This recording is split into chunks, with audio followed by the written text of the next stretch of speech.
when you're holding at critical temperature at 1900, 1950, or 2000, what are you getting? What's the difference? Because that's a pretty wide range of temperature. Yeah. So what is there an advantage or is it a disadvantage?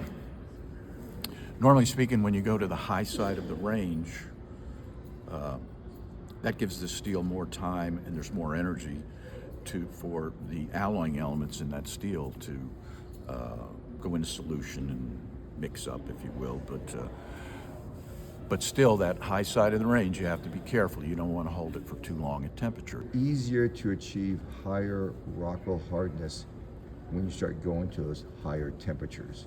So let's say if I'm at 1900 degrees, but I'm trying to achieve 61.5 Rockwell, is it easier to achieve that 61.5 Rockwell if I went to a 2000 degrees?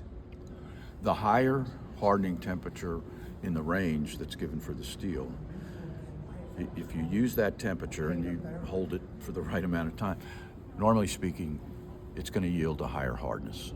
Okay. As the end result. So okay. Now the tempering has a lot to do with it, but to answer your question, the higher hardening temperature will normally give you a higher hardness. Okay, so we ramp it up, blades are in the oven, we ramp it up to the critical temperature. Okay, you pick whatever you want, 1900, 1950, 2000.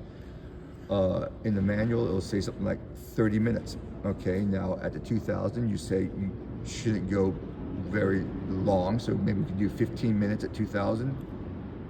Yes, as a matter of fact, I would recommend 15 to 20 minutes once the parts is at temperature. Reach that temperature. Okay, yeah. all right. Yeah. All right, so the quenching the steel rapidly, because there is a time and temperature for quenching it back down to room temperature, okay?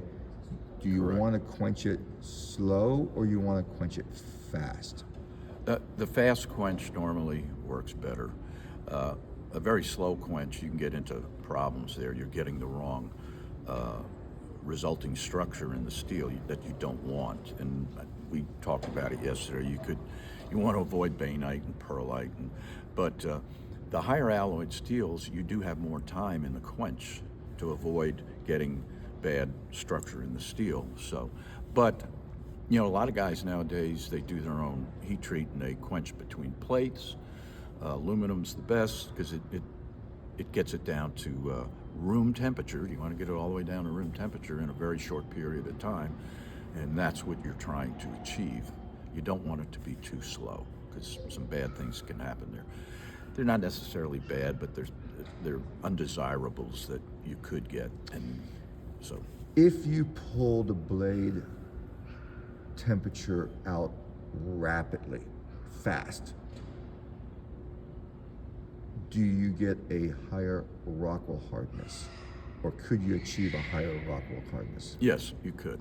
Yeah, you know, there's and it depends on the steel because this changes. There's what's called a martensite start and a martensite finish temperature, and it's a window.